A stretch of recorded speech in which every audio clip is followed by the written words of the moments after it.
Daldala gabaa Forex keessatti istiraatejii hedduutu jiru. Isaan kana keessaa irra deddeebiin akkan isiniif irratti hojjedhuuf kan na gaafattan order blockii kan jedhu yoo ta'u, inni kun istiraatejii ICT traderoonni fi SMS traderoonni fayyadamanidha.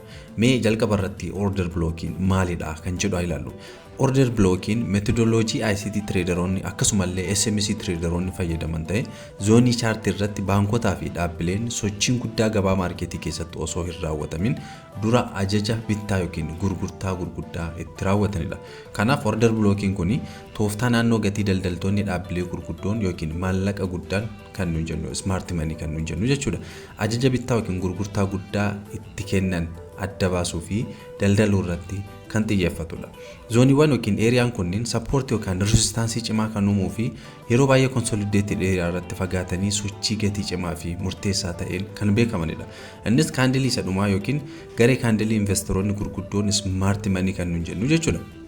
Gabaan kallattii ifa ta'e tokkoon osoo hin socho'in dhoksaan bittaa yookiin gurgurtaa kan itti raawwatanidha. Gosoota order blockii kana tokko tokkoon adda baasnee ilaaluu keenyaan dura mee akkamitti order blockii maarkii gochuu dandeenya yookaan immoo adda baasuu dandeenya kan jedhu haa ilaallu. Innis immoo order blockii kana sirriitti adda baafachuutiif yookaan immoo maarkii gochuutiif adeemsa mataa isaa danda'e qaba yookaan steepii mataa isaa danda'e qaba jechuudha. Mee steepiin inni jalqabaa identify the market structure kan jedhudha. Akkuma viidiyoo kanaan dura isiniif hojjetaa ture irratti YouTube kana irratti jechuudha. Jalqaba irratti maarketiin trendiinsaa garamitti kan jedhu adda baafachuun dirqamadha. Kana irrattis jechuudha istiraatejii kamiyyuu kan fayyadamtu taate trendii maarketii dursitee beekuun murteessaadha. Eshi addana kanatti kan nu jalqaba irratti ilaallu maarkeet order blockii kan adda baafachuu fi yookaan immoo identify gochuu fi steepiin jalqaba identify the market structure jenneera. Market structure kana immoo identify gochuu yeroo goonutti break of structure jira moo hin jiru or change of character jira moo hin jiru kan jedhu adda baafachuu qabna jechuudha. Kana gochuuf immoo gaaffii of gaafannu baay'ee jiru. Order blockii adda baasuu yaaluun dura gaaffii of gaafachuu qabdu ni jiraatu. Isaanis jalqaba irratti market levelii yookaan bakka murteessaa ta'e tokko gara oliitti break kan godhe ni qaba jettee of gaafachuu danda'u qabda. Gara oliitti break gochuusaa marketii levelii tokko yookaan levelii resistance tokko gara oliitti break godhe ni qaba jettee of gaafachuu danda'u qabda. Innis akkuma chart akkuma malaalaa jirtu kana levelii kana levelii amma mul'attu kana break godhe yookaan jiru ta'e jechuudha. Kunis immoo kan jedhamu bullish break of structure jennee dubbisuu dandeenya. Inni lammaffaa market level yookaan bakka murteessaa ta'e tokko gara gadiitti break kan godhe ni qaba jettee of gaafachuu qabda. Innis immoo akkuma asirraa mul'atu kanarratti bearish order blockii adda baasuutii fi marketiin bakka levelii murteessaa ta'e kana yookaan immoo bakka support area jedhamu kana break godheeraa hin goone kan jedhu of gaafachuu danda'u qabda. Kunis immoo kan jedhamee waamamu bearish break of structure jedhamee dubbifamuu danda'a jechuudha. Gaaffii kana lamaaniif deebiin kee lakkii kan jedhu yookiin immoo hin jiru kan jedhu yoo ta'u no valid order block jettee bira darbuu dandeessaa jechuudha. Gaaffii of gaafatte kana gara oliitti break kan godhe hin jiru yookiin gara gadiittis break kan godhe hin jiru bakka area tokko bakka support area resistance area break kan godhe hin jiru gara lamaaniin yoo ta'e you have no valid order blocking qabdu jechuudha. Kanaaf order blockii adda baafachuu sin barbaachisu jechuudha.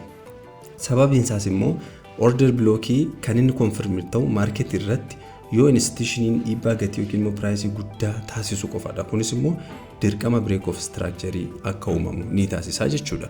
Kanaaf institutionii irratti hirmaateera kan jettee adda baafachuu dandeessu marketiin bakka jiruuti area levelii murteessaa ta'e tokko break godha yookiin support yookiin resistance area tokko break gochuusaa kan nu ibsu maalidha institutioniin irratti dhiibbaa godhee jiraachuusaa kan agarsiisudha. Garuu gaaffii gaafatte keessatti break of structure kan jiru yoo ta'e gara steepii lammaffaatti darbuu ni dandeessaa jechuudha. Steepiin lammaffaa identifies the candle that case break of structure kan jedhu yoo ta'u innis adeemsa ittiin order blockii ittiin adda baasnu yookiin immoo maarkii goonudha. Kunis immoo erga break of structure jiraachuu isaa adda baastee booda gara candle break of structure jiraachuu isaaf sababa ta'e sana adda baasuu kan ittiin deemnudha jechuudha. Bullish order blockiidhaaf yoo kan deemnu yoo ta'e break of structure uumamuun dura bearish candle jiru sana fudhannaa jechuudha. Kana jechuun bullish order blockiidhaaf yoo kan deemnu ta'e yookaan marketing keenya gara oliitti break of structure kan uume yoo ta'u kan nuun fudhannu akka order blockiitti bearish candle yookiin immoo last bearish candle fudhannaa jechuudha. For bearish order blockiidhaaf immoo break of structure uumamuun dura bullish candle jiru sana fudhannaa jechuudha. Kunis immoo bearish order blockiidhaaf found godhaa jirra yoo ta'e break of structure uumamuun dura last bullish candle jiru sana fudhannaa jechuudha. Candlestone kunniin immoo bakka murteessaa institution yookiin immoo baankonni order itti fudhatan waan ta'eef baay'ee murteessuudha isaan kan adda baasuudhaaf jechuudha. Salphaadhumatti bullish order blockiidhaaf deemna yoo ta'e last candle bearish candle kan fudhannu yoo ta'u bearish order blockiidhaaf kan deemnu yoo ta'e immoo last bullish candle kan fudhannudha jechuudha akka order blockiitti. Egaa steepii lammaffaa kana finneetii gara steepii sadaffaatti haa dabarru. Steepii inni sadaffaa mark the order block zone kan jedhu yoo ta'u order block zone kana yeroo mark gootu gosa lama fayyadamuu ni dandeessa. Inni jalqabaa fi yeroo baay'ee kan fayyadamnu bearish candles ta'e bullish candle from opening to closing mark gochuun akka order block itti fudhachuu ni dandeenya. Inni lammaffaa immoo bearish candles ta'e bullish candle from week to week mark gochuun akka order block itti fudhachuu ni dandeenya. Inni kunis immoo yeroo baay'ee marketoota baay'ee volatile ta'an irratti akka protection itti kan nu fayyadudha. Inni arfaffaa wait for mitigation yookaan immoo retracement to order block kan jedhudha. Marketiin aganni order block keetti deebi'utti mitigate gochuutiif aganni duduba deebi'ee gara order block keetitti dhufutti dirqama eeguu ni qabaata. Kun bakka murteessaa fi obsa kan gaafatudha. Order block trade kan gootu taanaan haga marketiin deebi'ee order block kee mitigate godhutti dirqama eeguu qabda. Namoonni baay'een marketiin break gochuu isaa qofa ilaaluun trade execute godhu. Kunniin immoo market retracement eeguun baay'ee sababa ulfaatuuf bakka malee trade fudhatu. Kanaaf dirqama marketiin bakka mitigation order block kee sanatti dhufee mitigate aganni godhutti dirqama eeguun ni qabaata. Otonni order block keetti deebi'ee mitigate godhin waa tokko fudhachuu hin qabdu jechuudha. Trade tokko illee fudhachuu hin qabdu. As kanatti wanta teeguu qabdu retracementiin marketiin gara order block keetti retrace gochuun isa jalqabaa ta'e kana malee wantoota hordofuu qabdu baay'eetu jiru. Isaan kana keessaa jalqaba irratti akkuma jenne marketiin gara order block keetitti deebi'uu eeguun dirqamadha. Kan nuun jennu kun retracementii kan nuun jennu yookiin immoo mitigation kan nuun jennu kana jechuudha. Inni lammaffaa marketiin imbalaansii uumame fiil gochuu ni qabaata. Marketiin order block yeroo uumu imbalaansii ni uuma. Yeroo sana order block itti gaafa deebi'u jedhu immoo dirqama imbalaansii uumame sana fiil gochuu ni qabaata jechuudha. Trade execute gochuun dura inni sadaffaa jechuudha. Trade executing gochuun dura liquidity jiru marketiin sweep gochuu ni qabaata. Liquidity maalidha? Akkamitti sweep godha kan jedhu koorsii biraa irratti isiniif qabadanii dhufa. Garuu haala salphaa ta'een chart irratti yeroo ilaallu gara fuulduraatti gatee isin agarsiisuu ni yaala. Inni dhumaa fi inni arfaffaa immoo dhumarratti confirmation candle lower time frame irratti eeguudhaan isaanis kanneen akka pin bar, engulfing candlestick fi kanneen kana fakkaatan ilaaluutiin egaa confirm gootee booda candlesticks ta'e patterns ta'e wanta ittiin confirm gootu lagaalee ittiin confirm gootu fayyadamuutiin egaa confirm gootee booda kanatti market sana execute gootu yookiin immoo trade kanatti gootu jechuudha. Inni shanaffaa fi inni dhumaa interrolling with confluence kan jedhudha. Confluence kan jennu order blocking jalqabummaa ka'eeti validity sarraa qabee aga trade executive gochuuf jecha adeemsanuun ittiin follow goonu yookiin immoo adeemsanuun ittiin validate gochuutiif deemnu kun confluence jedhama. Innis immoo highest probability to trade order block kan nuun jennu yoo ta'u jalqaba irratti break of structure jiraachuu ni qabaata. Inni lammaffaa order block zone adda baafachuu ni qabaanna.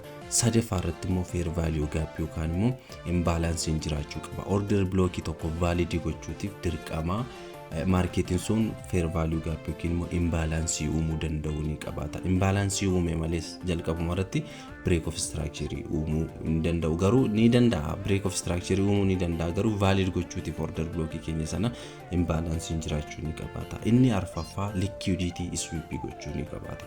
Liquidity yoo jiraate yeroo baay'ee ni jiraata. Baay'ee valid gochuutiif liquidity jiraachuu qaba. Jiraates immoo sweep gochuu ni qabaata. Order block keenya sana valid gochuuf jechuudha. Inni shanaffaa fi inni dhuma market timing. Market timing yeroo jennu session irratti trade sana fudhannu. Is it Asian or London or New York session irratti fudhanna kan jirudha. Yeroo baay'ee best time kan nu jennu New York session yoo ta'e baay'ee respect godha jechuudha order block keenya sana gabaabumatti irra deebi'uutiif jalqaba irratti break of structure jiraachuu qaba order block zone adda baafachuu danda'u qabna gaappiin uumamuu qaba yookiin imbalance or fair value gap kan nuyi jennu liquidity jiraatee sweep ta'uu danda'u ni qabaata inni dhuma market timing time best time for order block trade New York session jenne fudhachuu ni dandeenya jechuudha kana caalaa moomee akkan sirriitti isiniif galuuf gara chaartii deemnee haala salphaatiin akkan isiniif galuuf gadi fageenyaan haa ilaallu kanaaf mee chaartii kanarra dhaabannee waan baay'ee hubachuu dandeenya mee jalqaba irratti order block trade kan gootu yoo taate jalqaba irratti wanta ati gochuu qabdu directionii marketii sana beekuu qabda that marketii sun bullish moo bearish trend irra jira kan jedhu adda baasuu danda'u qabda kanaaf marketiin kun akkuma ilaalaa jiru kanarratti higher high higher low higher high higher low higher high akka kanatti dhaqee nuumaa dhufe marketiin kun jechuudha kanaaf visibly kan ta'e marketing kun maal irra jira jechuudha bullish trend irra jira jechuudha kanaaf order block bullish trend irra sababa irra jiruuf order block itti barbaaduuf deemtus maalidha bullish order block dha kanatti barbaadu jechuudha bullish order block gosoota order block sana keessa jechuudha mee asirra dhaabanneeti how to mark order block correctly kan jedhu sana tokko tokkoon haa ilaallu kanaaf mee jalqaba irraa kana identifies the market structure break of structure yoo jiraate yookiin immoo change of character yoo jiraate jechuudha marketing kun visibly kan ta'e upward irra kan inni jiru akka kanatti dhufeeti kaza addana kanatti maalumeera change of break of structure uumeera addana kanatti break of structure uumeera addana kanatti break of structure eegaluumeeti marketing kun gaddeebi'ee deema jennee expect goona kanaaf marketing kun addana kanatti break of structure gaafanni godhu sirriitti kan isinii mul'atutti fakkeenyaaf as kanatti marketing kun addana kanatti break of structure uumee jira break of structure akka nuumen gara order block keenya adda baafachuuf deemna jechuudha kanaaf jalqaba irratti maal jenneera identify the market structure keenya bullish trend irra jira kanaaf bullish break of structure eegna bullish break of structure neessatti uumameera as kanatti nuufameera adda kanatti bullish break of structure nuufameera itti fufnee step lammaffaa identify the candle that case break of structure kan jedhudha candle in break of structure uume the first bearish candle dha jenneera jalqaba irratti the first bearish candle dha jenneera kanaaf the first bearish candle no the last bearish candle in keenya ishee kamidha ishee kanadha jechuudha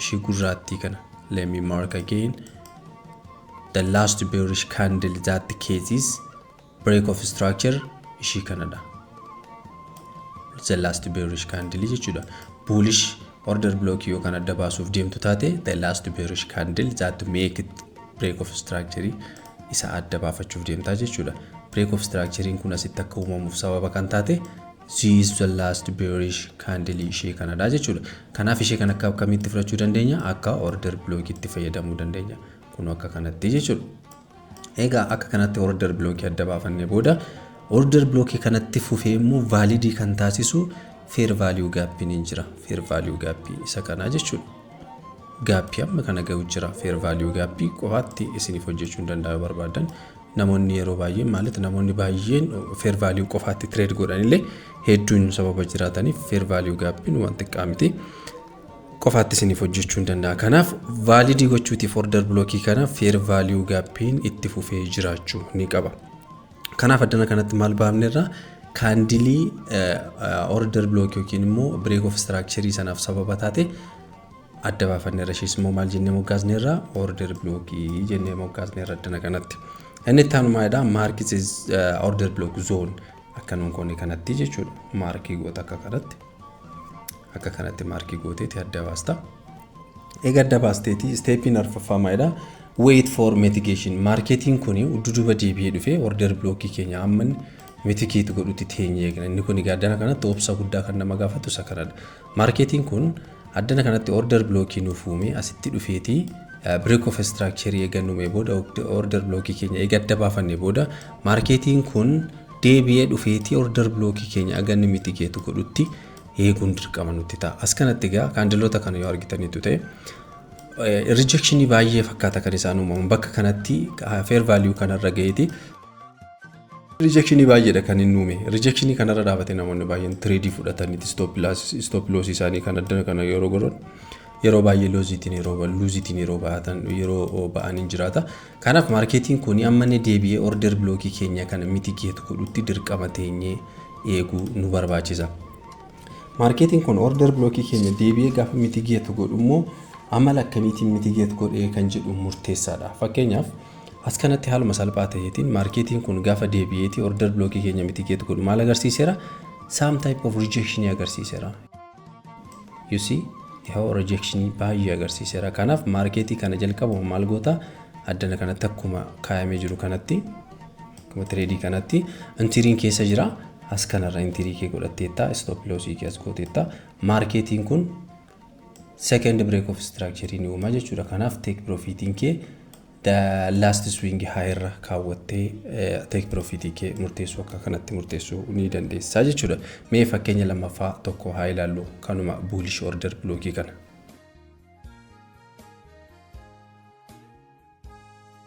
Okay, kuni fakkeenya lammaffaa bullish order blockii yoo ta'u akkuma mul'atu kana order blockiin kun bullish order blockiidha. Sababni isaas immoo yoo markii goone fakkeenyaaf as kanatti addana kanatti break of structure taasiseera. Marketiin kun jalqabumaa ka'ee akka kanatti dhawaan inni dhufeeru. Marketiin akka kanatti akka dhufeeti. Marketiin addana kanatti maal godheera? Break of structure uumeera.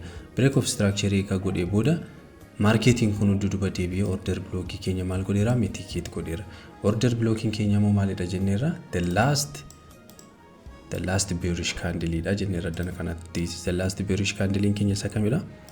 Canada the last bearish candle keenya jechuudha. Achirraa kan immoo second step maal goona? Order blockii keenya kana markii goona. The last bearish candle kana akka order blockiitti markii goona jechuudha. Isatti fufee immoo order blockii kana validii kan godhu fair value gappiin si'a baay'ee jiraateera. As kana jira gaappii marketiin uumu. Kun maal agarsiisa? Institution yookiin baankeroonni trade kanatti yookiin immoo execution kanatti role ta'aniiru jechuudha. Marketii kanarratti salphaadhumatti bakka kanatti institutioniin trade godheera yookiin immoo keessatti hirmaateera ta'uu isaatii nutti agarsiisa. Kanaaf as kanatti marketiin kun order blockii ishee kana yoo select kan goonu taate the last bearish candle keenyadha jechuudha. Isheen kun kaza isaatti fufnee deebinee maal markii goona? Order blockii keenya visibly kan ta'e markii goona. Kanaaf take profit keenya dana kana yoo goonu maal agarsiiseera akka confirmation itti marketing kun rejection agarsiiseera. As kanatti argitanitti yoo ta'e volume isaa dana kanatti baay'ee weak dha marketing jechuudha. Kanaaf salphaadhumatti marketing eegani break of structure uume marketii sana valid no order blockii sana valid kan taasisu marketing isaa sanatti volume qabaachuu ni qabaata. Akkasuma momentum isaa high ta'uu ni qabaata. Yeroo sanatti immoo maaluma fair value gap uumaa deema. Gaafa gaddeebi'u immoo feel gochuuti fair value gap sanas ta'e order blockii keenya mitigate gochuuf gaafa gaddeebi'u marketing kuni volume isaas momentum isaas baay'ee wikiidha. Akkuma isin argitan kana kaandiloota baay'ee tasitti hirmaateera. Kuni maal agarsiisa? Momentum isaa baay'ee wikii akka ta'e ni agarsiisa. Isaa booda marketing suni deebi'ee dhufeeti argitanitti yoo ta'e akkuma mul'atu kana. Isaa booda marketing kuni baay'ee weak momentumiitiin dhufeeti eega order blockii keenya mitigate godhee eega touch godhee booda momentumiin ittiin deebi'ee ba'e ilaaluu dandeessan. Baay'ee high speediitiin kan inni ba'e. Baay'ee high speediitiin kan inni ba'e. Inni kunillee baay'ee murteessaadha. Order blockii yeroo trade gootutti break of structure yeroo marketing sun momentumii fi speediin marketing sun ittiin deeme volume fi momentum isaa baay'ee murteessaadha. Akkasumallee fair value gap uumuu kan danda'u ta'uu ni qabaata. Marketing sun immoo gaafa gaddeebi'ee order blockii keenya touch gochuu yookiin mitigate gochuuf gaafa gaddeebi'u momentum isaa fi akkasumallee volume isaa ilaaluun baay'ee murteessaadha. Kanaaf kuni akkasitti valid order blockii ta'ee trading fudhatame ni jiraata. Kanaaf entry keenya as kana gooneeti stop lossin keenya as kana yoo ta'u take profitin keenya immoo as kana ni taati yookiin immoo last swing high ta'a jechuudha. Mee kanatti aansinee immoo kan bearish ni ilaalla. Bearish order blockii jechuudha.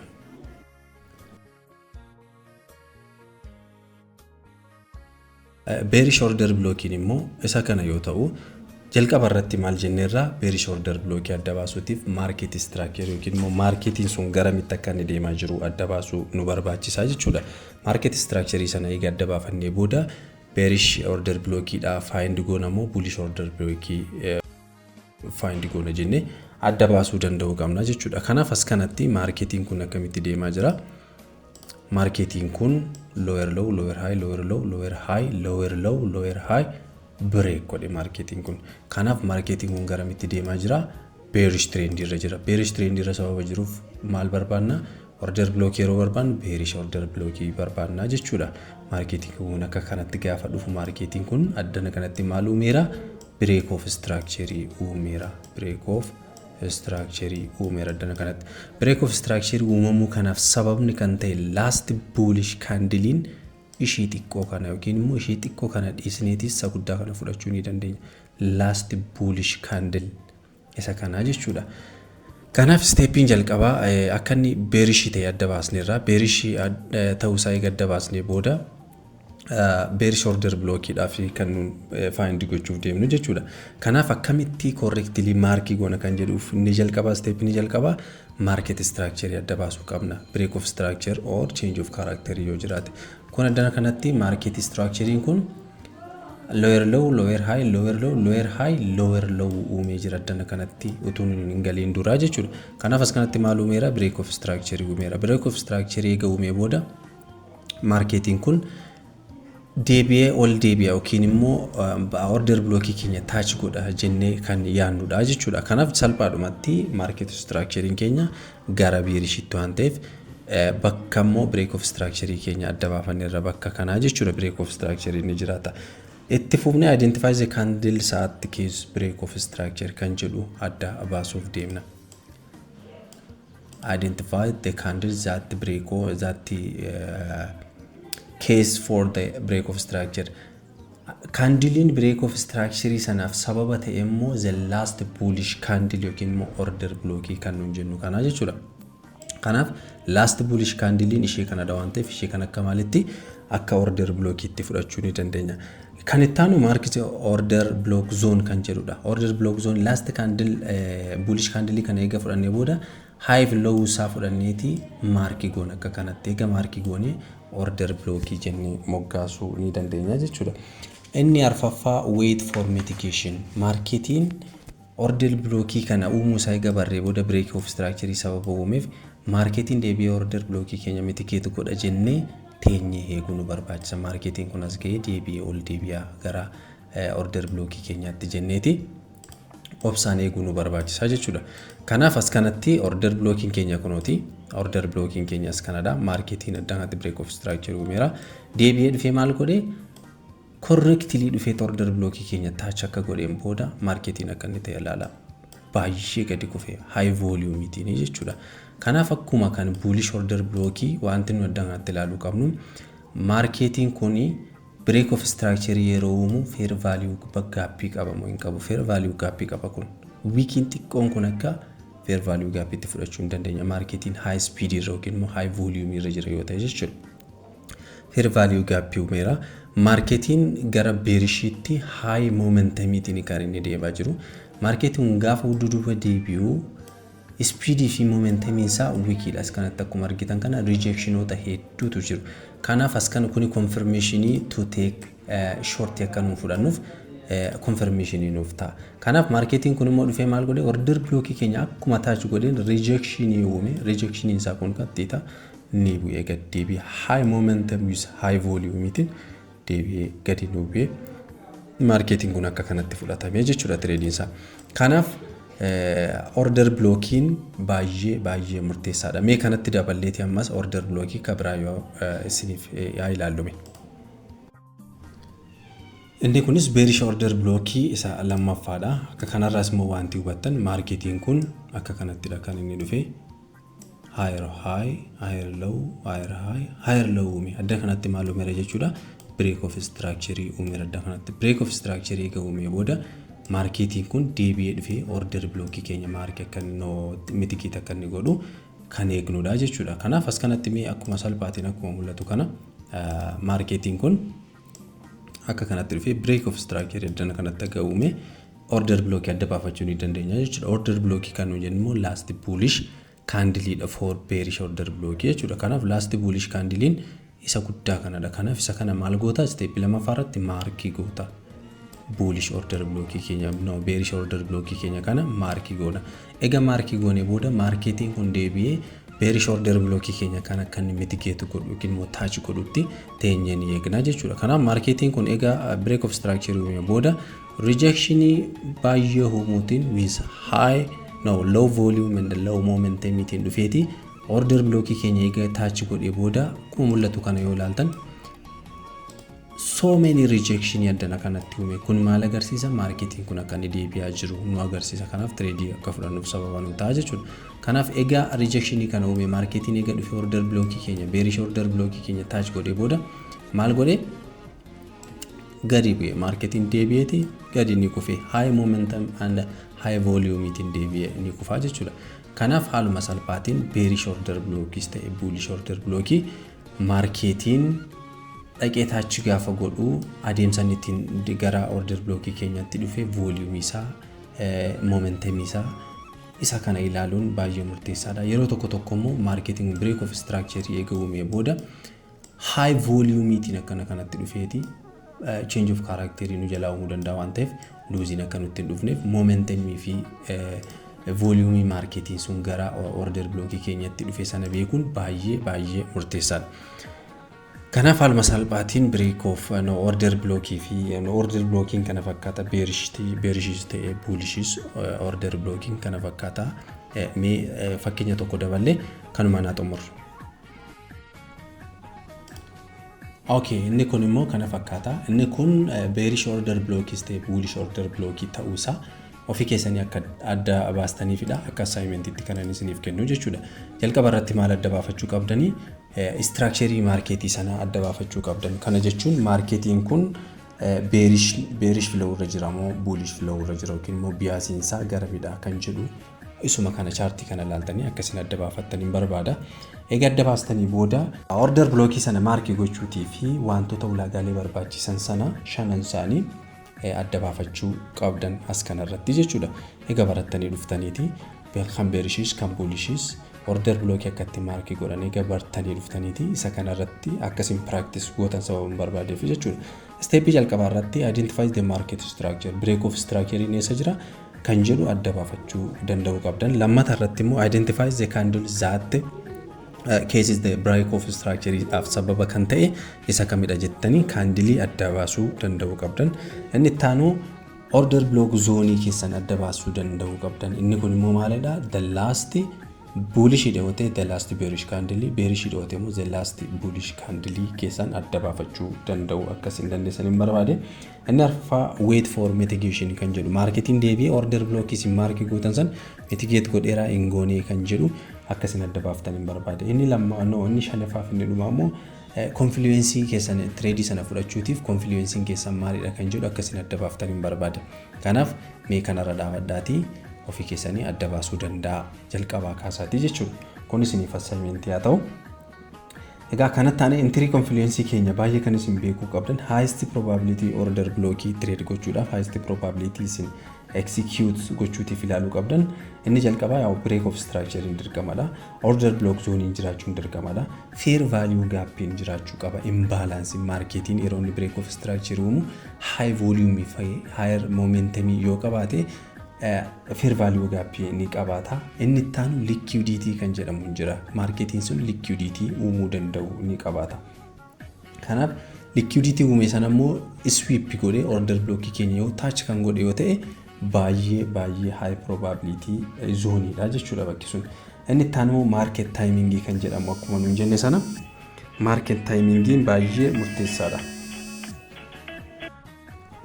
Inni taanu market timing jedhama. Inni kuni warra ICT trader fi trader kamiyyuu price action yoo kan fayyadamtu taate inni kun fayyadamuun baay'ee murteessaadha. Garuu market timing kan nuun jennu keessatti baay'ee kan fayyadamu namoonni baay'een New York session is the best time to trade gochuudhaaf New York timing akka kiyyattis baay'ee high volume sababa jiraatuuf yookiin marketing high volume dhaan sababa socho'uuf New York session irratti trade gochuun baay'ee murteessaadha. Kanaaf isaan kana ilaaltee isaan kana adda baafattee order block trade kan gootu yoo taate sababni ati profit hin taaneef hin jiru jechuudha. Video kanarraa kan barattanii fi kan jaallattan yoo ta'e go for like and subscribe. Akkasumallee Forex waliin kan wal qabatu gaaffii yoo qabaattan comment gochuu hin dagatinaa. Bye bye.